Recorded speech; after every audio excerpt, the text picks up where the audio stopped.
Morning, guys. Dave, Northeast Edible. Wanted to give you a quick update. I got a couple questions recently about the edible landscaping, and the quick update. Just wanted to show you what's possible.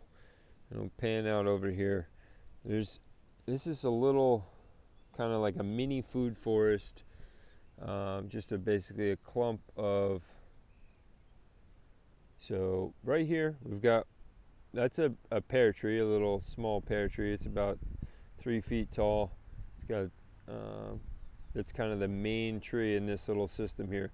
Okay, so let's back up. First, the whole system here, you're looking at probably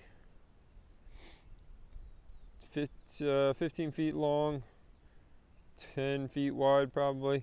So let's go over it. We sheet mulched this a couple years ago, starting with what's right here, asparagus. You can see one sphere right there, ready to go. So we started with the asparagus. We put that in probably 3 years ago. We sheet mulched this little section, knowing that I wanted to do something with it, and just wasn't sure exactly what I wanted to do with it. So flashback to today. You got a nice little pear tree there. That's going to be the center of this little mini food forest plot, if you will, whatever you want to call it. So we've got the pear tree right in the middle. Right in this little mulch area, I pushed back the mulch and threw a little soil in between just the natural ground soil and in that mulch, and I put some strawberries. So strawberries we got as a ground cover. So we got an overstory tree as that pear. We've got strawberries as a ground cover. If you look over here, we've got a Juneberry. We've got a little small gooseberry. Got another little Juneberry. Juneberry or Saskatoon, or some people know them as service berries, but Juneberry and Saskatoon have a much better ring than service berry. But so gooseberry again, Juneberry, gooseberry. Oh, I forgot another gooseberry there. Another Juneberry right here. And we got that line of asparagus. So in between these little shrub layers, which are the Juneberry and the gooseberry, we've got comfrey that we planted down. We've got Jerusalem artichokes mixed in all over. And that's about it. So what you're going to see here in this mini little plot, this mini food forest, is our overstory tree, which is our pear tree, which I'm a big fan of pear trees. A lot less pests over apples. So overstory is the pear tree. Then our intermediate tree, our shrub tree or our small size tree, is kind of, this is a smaller space, so we go with the Juneberry, which we're going to keep pruned to about 7-8 feet tall maximum. They'll probably get 5 feet tall in about 5 years. These are about 2 feet tall right now, 3 feet tall. So we go there, and then the little smaller shrub is going to be the gooseberry, and that's kind of going to max out about 3 to 4 feet tall. And then we go to our comfrey layer, which is our comfrey and our asparagus, which is going to be our perennial kind of herbaceous layer, if you will. And then we go to our strawberries, which is our ground cover, and our Jerusalem artichokes, which you guys can't see now either, which is our tubers. So, and this is just, I didn't do this. That's just a wild mushroom. So if you wanted to, you can get another layer in there with mushrooms, put some mushroom spawn in your wood chips, and you could have a really high producing, high functioning little mini food forest going on in, probably under a 20 by 10 area. You get a lot of production out of it.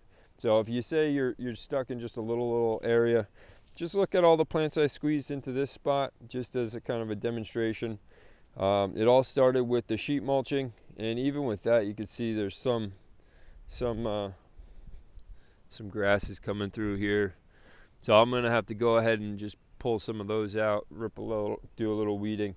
But you can see We're going to have asparagus early in the year. We've already been picking some of that.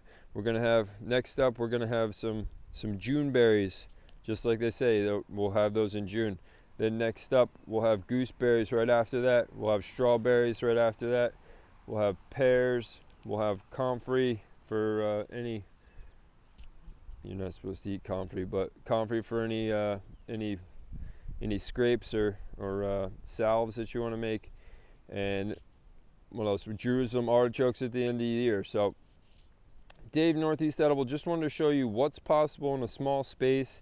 You know, if you don't have a homestead, 10, 20, 50 acres, you don't have to be bummed out. You can still plant some of your own produce, some of your own food, some of your own fruit, and make your area, make your little plot, make your little front yard, backyard. Oh, also, if you notice, this is my front yard. That's my house over there, small little house. This is my front yard. It's kind of side front yard. I have no problem planting this here because it's going to look nice. It's going to be just like another mulch bed once we get all the way finished with it. But you can turn this, if you give a little forethought, you know, mulch, sheep mulch, lasagna garden, whatever you want to call it, you know, a year or two in advance. That usually helps cut down all the weeds getting through the mulch. And then you go ahead and plant into it the next year. So if you wanted to do this, you could do this right now. Just cut your grass all the way as short as you can. Throw a ton of cardboard and mulch over top of it, and you could probably plant into it this fall.